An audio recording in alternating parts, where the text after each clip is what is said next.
नमस्कार दोस्तों, अगर आपको भी चैंपियंस ट्रॉफी के फाइनल मुकाबले में टीम इंडिया की ऐतिहासिक जीत पसंद आई हो तो वीडियो को दिल से एक लाइक जरूर करें।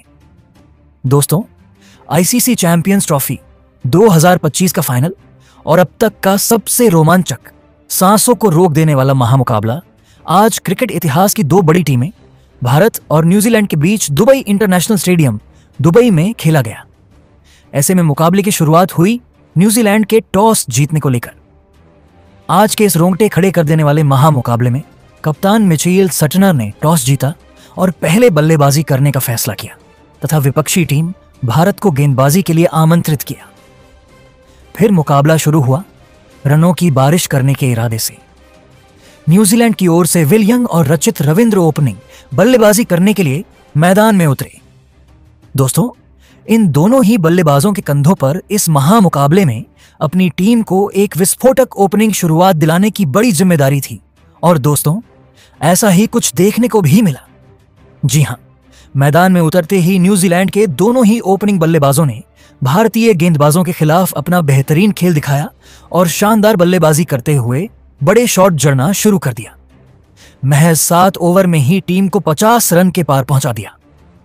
दोस्तों, इस फाइनल मुकाबले में न्यूजीलैंड के ओपनिंग बल्लेबाज रचित रविंद्र कुछ अलग ही अंदाज में आज मैदान में नजर आ रहे थे।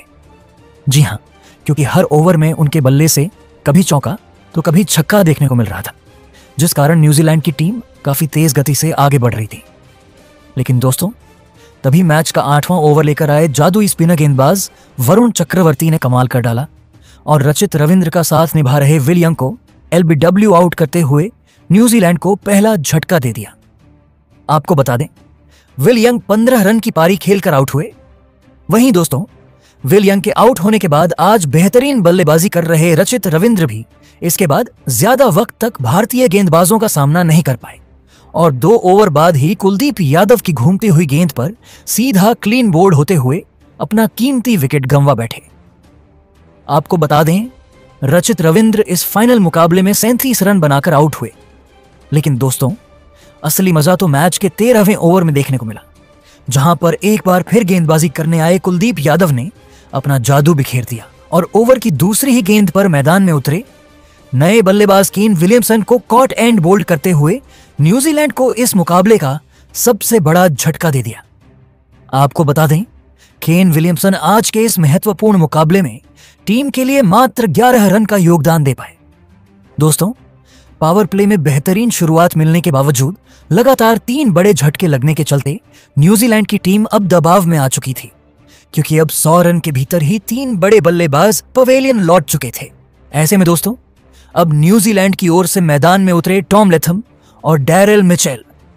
लग रहा था कि इन दोनों ही अनुभवी बल्लेबाजों से बेहतरीन साझेदारी मैदान में देखने को मिलेगी। लेकिन दोस्तों, टीम इंडिया की घूमती हुई गेंद के सामने दोनों ही बल्लेबाजों को बड़ा शॉट तो छोड़ो, इक्का दुक्का रन बटोरने में भी काफी ज्यादा कठिनाई का सामना करना पड़ रहा था, जिस कारण दबाव बढ़ता गया। और दोस्तों, इसी दबाव का फायदा उठाया मैच का 24वां ओवर लेकर आए सर रविंद्र जडेजा ने, जिन्होंने ओवर की तीसरी गेंद पर ही टॉम लैथम को एलबीडब्ल्यू आउट करते हुए भारतीय टीम को चौथी सफलता दिला दी। आपको बता दें, टॉम लैथम 14 रन बनाकर पवेलियन लौटे। अब डैरेल मिचेल का साथ निभाने मैदान में उतरे विस्फोटक बल्लेबाज ग्लेन फिलिप्स। जरूरत थी एक साझेदारी की और दोस्तों, ऐसा ही कुछ इसके बाद मैदान में मौजूद इन दोनों ही बल्लेबाजों से देखने को भी मिला। जी हां, भले ही धीमी गति से, लेकिन इसके बाद इन दोनों ही खिलाड़ियों ने भारतीय गेंदबाजों का सूझबूझ के साथ सामना किया और एक बार फिर न्यूजीलैंड का स्कोरबोर्ड आगे बढ़ना शुरू कर दिया। कुछ ही देर बाद टीम को 150 रन के पार भी पहुंचा दिया। दोस्तों, एक वक्त पूरी तरह से दलदल में फंसी न्यूजीलैंड की तरफ से अब एक बेहतरीन साझेदारी मैदान में पनपती हुई नजर आ रही थी और अब सेट होने के चलते बीच बीच में दोनों ही बल्लेबाजों से जोरदार चौके भी दुबई के इस मैदान पर देखने को मिल रहे थे, जिस कारण देखते ही देखते इस जोड़ी ने 50 से अधिक रन की साझेदारी भी निभा डाली।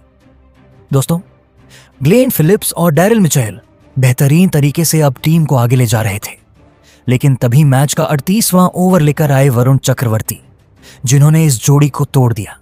जी हां, और ओवर की 5वीं गेंद पर ग्लेन फिलिप्स को सीधा क्लीन बोल्ड करते हुए न्यूजीलैंड को 5वां झटका दे दिया। आपको बता दें, ग्लेन फिलिप्स ने 34 रन की पारी खेली। दोस्तों, रोहित की कप्तानी और भारत की करिश्माई गेंदबाजी के मायाजाल में न्यूजीलैंड की टीम पूरी तरह से फंस चुकी थी, क्योंकि अब आधा बल्लेबाजी क्रम पवेलियन की राह पकड़ चुका था। ऐसे में अब मैदान में उतरे माइकल ब्रेसवेल। दोस्तों, भले ही एक छोर से न्यूजीलैंड के 5 प्रमुख बल्लेबाज आउट हो चुके थे, लेकिन दूसरी छोर पर खड़े डैरेल मिचेल ने अपने अनुभव का बेहतरीन तरीके से फायदा उठाया और इस फाइनल मुकाबले में अपनी बेहतरीन बल्लेबाजी के दम पर कुछ ही देर बाद अपना 50वां जड़ दिया।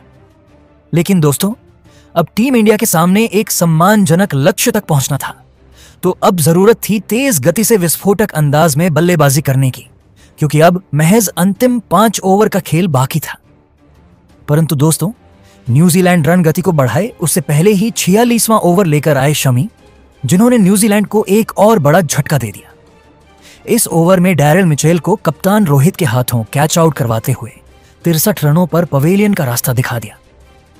फिर अब भारतीय गेंदबाजों का सामना करने मैदान में उतरे कप्तान मिचेल सटनर।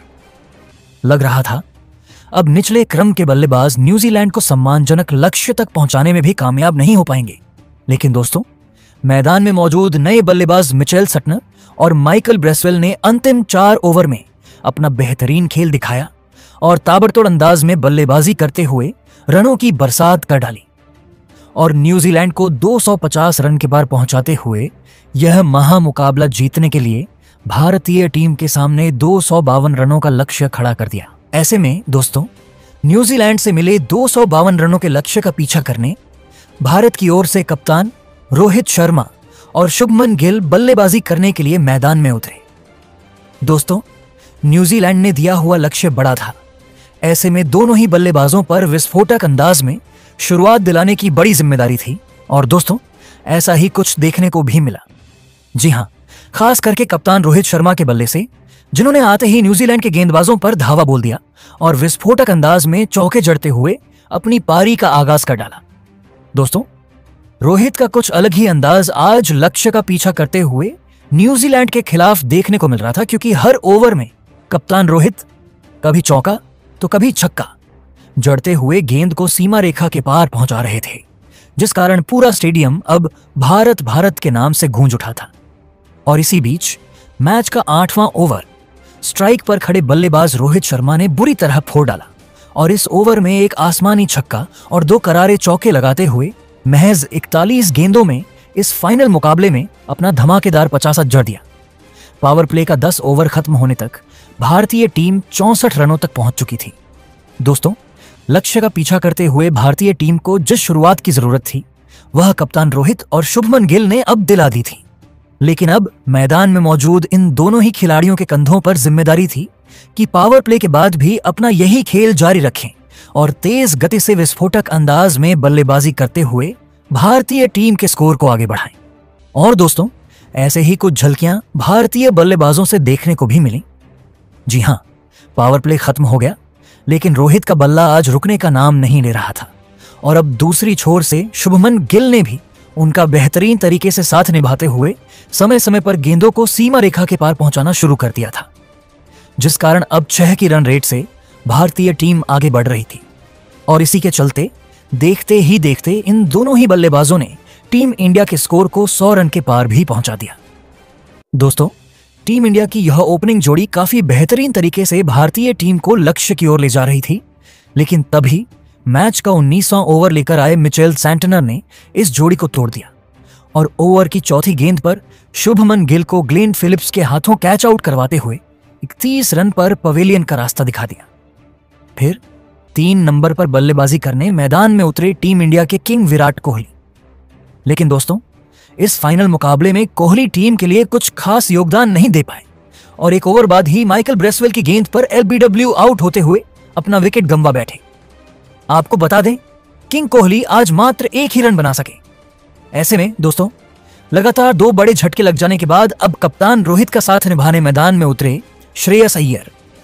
फिर यहां से कप्तान रोहित और अय्यर के बीच कुछ देर तक तो बेहतरीन साझेदारी देखने को मिली, लेकिन मैच के 27वें ओवर में टीम के लिए बहुमूल्य पारी खेल रहे रोहित भी अपना धैर्य खो बैठे और आगे बढ़कर गेंद को सीमा रेखा के पार पहुंचाने के चक्कर में स्टंप आउट होते हुए टीम इंडिया को मुश्किल में डाल गए।